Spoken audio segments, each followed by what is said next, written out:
Hello everyone, this is Aaron Johnson with the Johnson iRacing team. Today I'm at Thompson Motorsport Park. Thompson is a 5/8 mile high-banked asphalt oval located in Thompson, Connecticut. It's long and narrow with tight turns along straightaways. It's in many ways shaped like a paperclip. It reminds me a bit in terms of its shape of Martinsville, but it's much higher banked in the corners than Martinsville Speedway is. If you saw my earlier video, I showed you how to run a fast lap at Thompson. Today I'm going to show you how to find the fast groove. I'm going to show you my turn-in points. I'll talk a little bit about where I get on and off the throttle, and I'll give you some setup hints and tips and tell you a little bit about some of the things I do to make a car fast at Thompson. Let's crawl into the cockpit and we'll take a quick lap around Thompson, and I'll kind of give you a little bit of narration in terms of the line, but mostly we're gonna walk around or right around the racetrack here. So we're gonna start off. We're right at the start-finish line. Let's back that up a little bit so we can actually see the start-finish line. So we're right at the start-finish line here. Notice as we come into turn one, the wall juts out just a little bit. It pulls away from the straightaway. I actually try to go and turn the car into that little area just a little bit. I think it helps me get a better angle into the corner. And then there isn't anything quite like that on the back straightaway. So the turn 1 and 2 is fairly different than 3 and 4. So let's take a lap around Thompson. So there's the turnout. I turn out into this, stay right against the wall. You can see if you take a look from the chase camera that what I've done is I've actually turned out and stayed up against the wall there. And then we're going to turn in. You got to be careful with the throttle at this racetrack. If you get onto that throttle too quickly, you carry too much speed out of the corner, you're going to end up backward.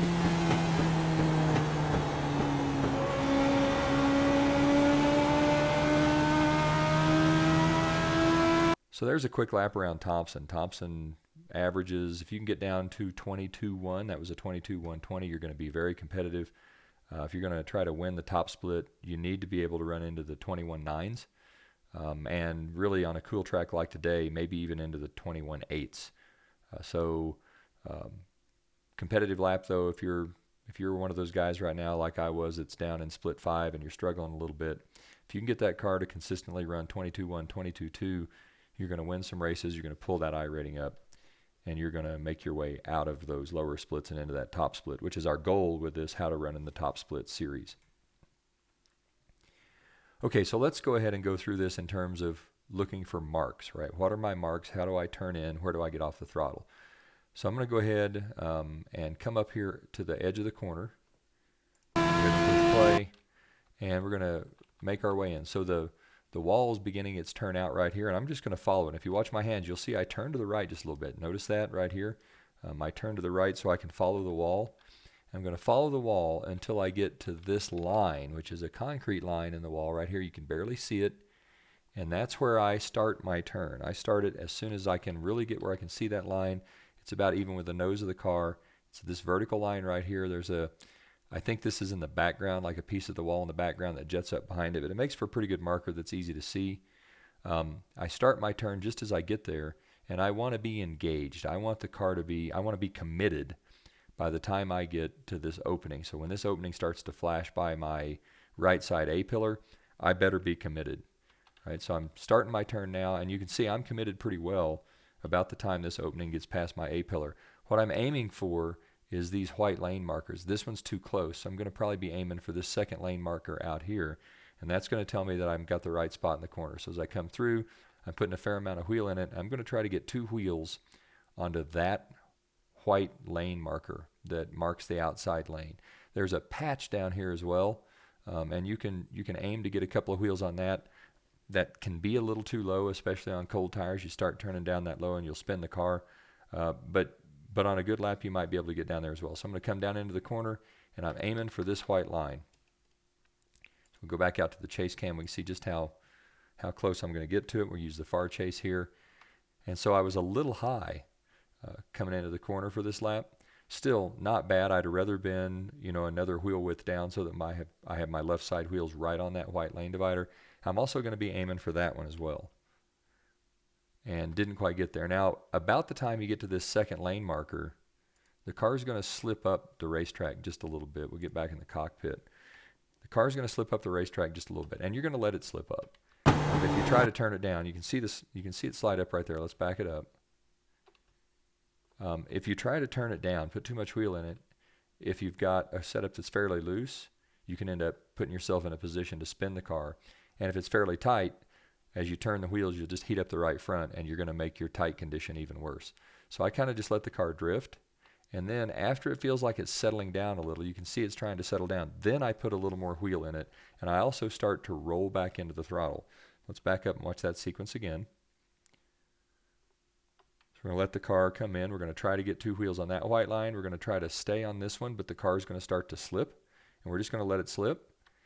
And then as it settles, we're going to turn some more wheel into the car. You can see now I've turned the wheel even more, and I'm about, I don't know, 1/3 of the way into the throttle.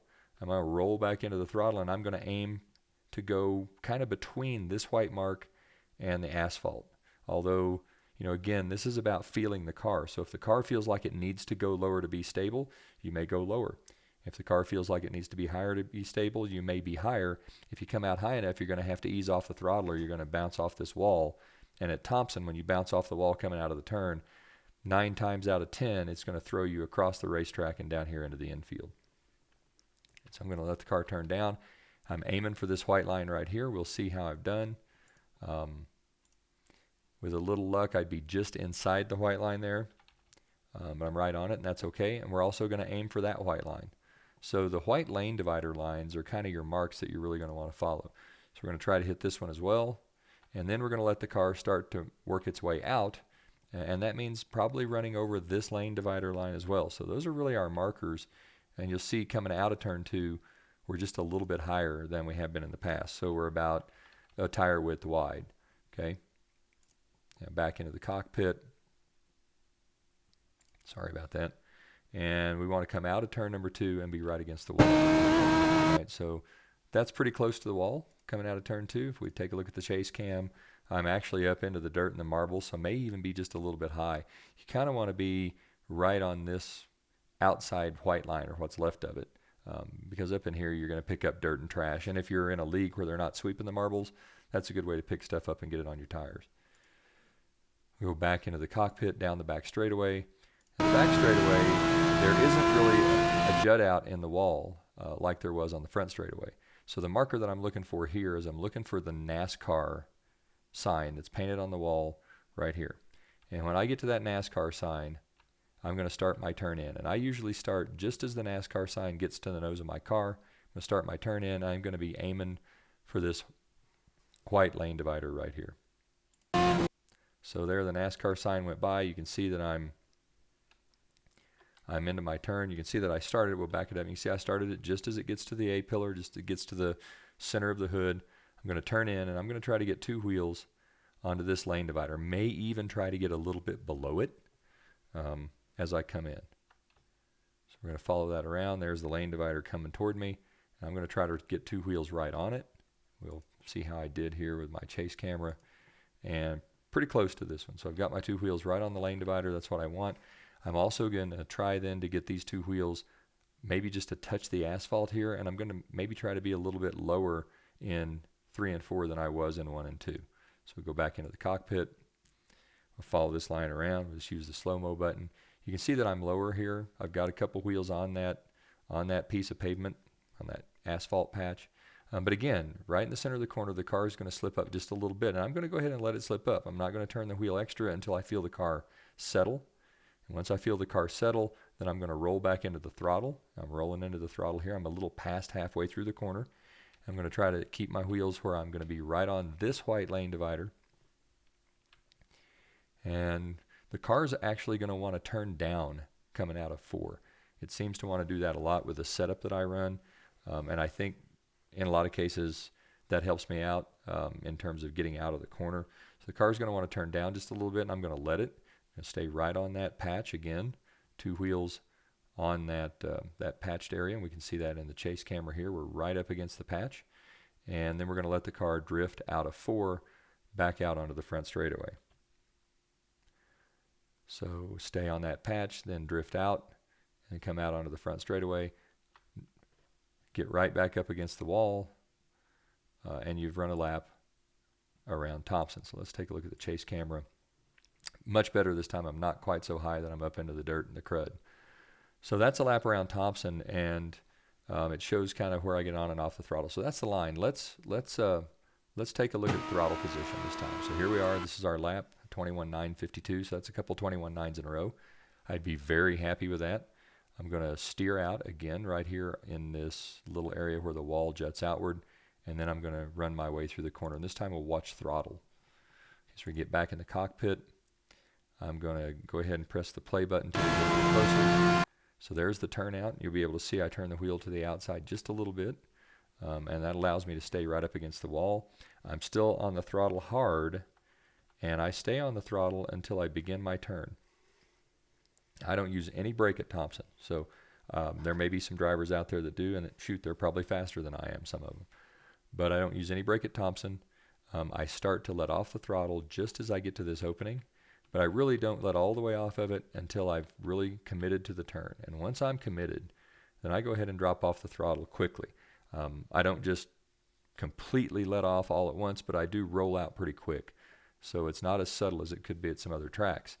Right? And I'm going to go ahead and let the car roll through the corner. I'm going to turn down here, try to get right on these white lines. Second white line goes by.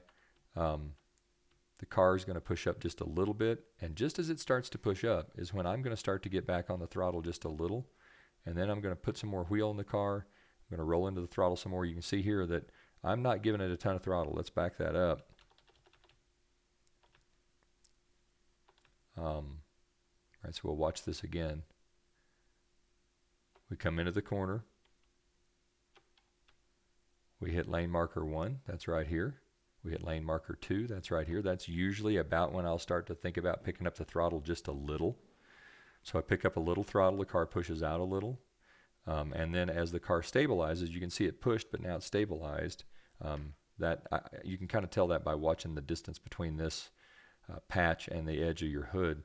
When that stabilizes or starts to go down, you're ready to start rolling into the throttle. And then I roll back into the throttle. And I roll into the throttle pretty slowly here. Until I'm really to this third lane marker, and at about that time I'll go ahead and roll in and try to get to full throttle. I want to be in full throttle before I get to this fourth lane marker if I can be. The downside to throttle is if you get into the throttle too early, you'll end up, if you've got a really good setup, you'll end up spinning the car, because a good setup here in my experience is loose off of turns 2 and 4. So if you get onto the throttle too quick, you're going to end up going around. So it's all about how you time that throttle. So if you're practicing this, start out getting on the throttle fairly late, and then work your way backward. Start trying to get onto the throttle a little earlier until you reach that point where you spin. And when you reach that point where you spin coming out of 2 or coming out of 4, you'll know that you're getting on the throttle too soon. And so then that'll help you either decide that the setup may actually be too loose and you need to tighten the car up, or that'll help you figure out about where you should be getting on and off the throttle and start trying to make some of these long runs. Because the other key at Thompson is having a setup that's good on long runs. So we're here on lap 12. I came out on lap 8, so this is our fourth lap. We're running 21.952 on lap 11. So some pretty quick laps as we come out. We're going to come out of the corner here fully matted. I mean, I've got the throttle all the way to the floor.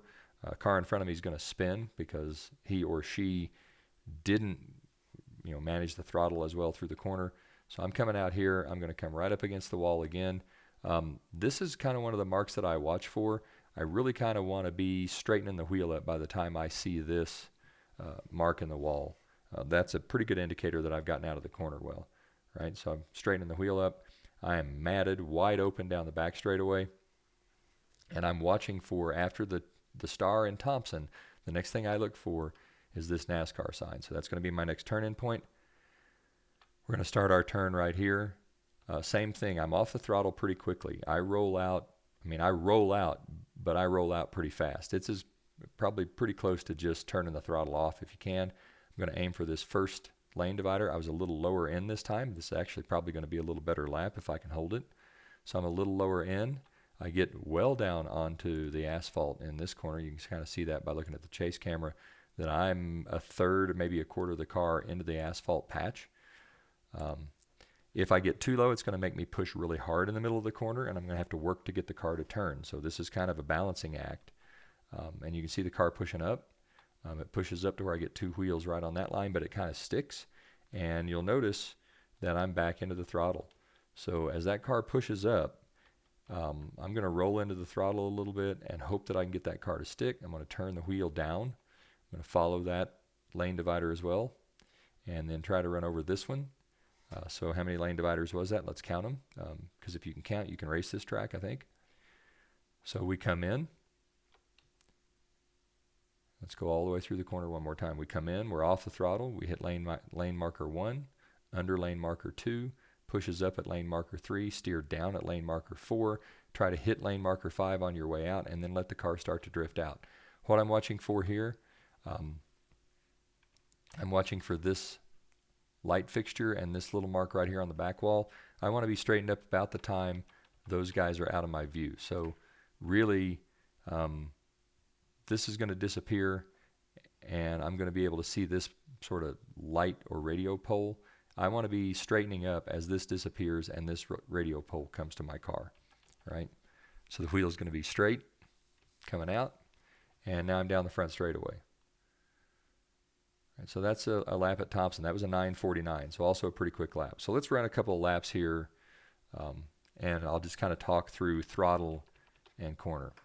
So past the front straightaway, we're going to just go ahead and run this at full speed now. Turn out into the jut, then turn down. We're aiming for that mark. We're going to follow these marks around, roll into the throttle, be on the throttle hard on your way out, wheel straight about the time you come to that little concrete area. Turn into the NASCAR side, follow 1, 2, 3, 4, back into the throttle before you get to 4, follow 6 and 7 out, and really your line out there is to follow those white lane markers. Off the throttle, 1, 2, roll into the throttle, 3, 4, 5, hard, straight right there to patch. That was a 21.983, so a good lap.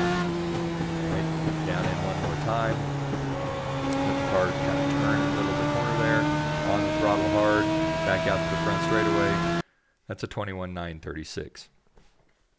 So some good laps at Thompson, and the key to me is to use this little change in the wall angle to get a better entrance into turn number 1. I think if you don't do that, it makes a difference. I certainly notice it with the setup that I run. What else can I tell you? For your setup, Thompson's pretty high banked, and so I run some pretty firm springs here. My left front's still my stiffest spring. I want to say on this setup it's a 350-pound spring. Right front is something like 275. Right rear and left rear are not equal at Thompson. I usually keep them equal because I find that equal spring rates tend to hold up better, but I haven't been able to put together a package at Thompson that is stable over the long run that has equal rear springs. So I think I'm running a 200 right rear and a 175 left rear. What else?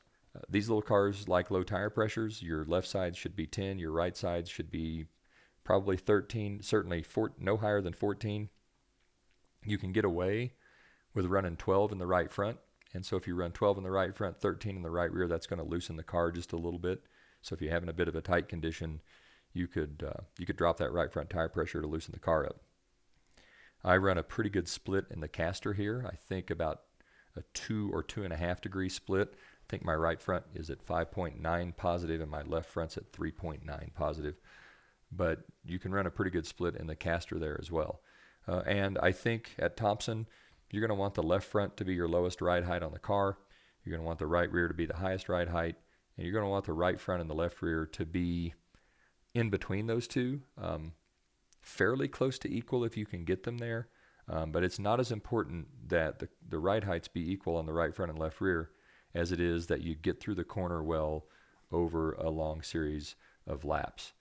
For this particular practice session, I worked on the setup and adjusted on our baseline setup. It's the other thing that I recommend is that you have a baseline setup. If you like to build setups, you have something you can go back to every season and then adjust for the season in question, whether it's a new tire model or whether they repave the track or whether it's a nighttime race instead of a daytime race, whatever changes iRacing has made so that you can adjust that setup. This particular practice session, I started running in the 21.9s on lap 10, and I ran 21.9s all the way through lap 18. And then on 19, I ran through lap 19. Then on lap 20, I had to pass a car. So I ended up running a 22.3 there, and then got back down to around 22 flat. So pretty good setup, I think. It also helped that the track was nice and cool. Warmer track means a slower race car, so you'll have to account for that. That's what I've got from Thompson. If you have questions or comments, you can always leave them on the channel. You can also send a direct message to us on our Facebook page. That's Johnson iRacing Team on Facebook. Just go to facebook.com/Johnson iRacing. For the Johnson iRacing Team, this is Aaron Johnson from Thompson Motorsports Park saying, go fast, turn left, have fun.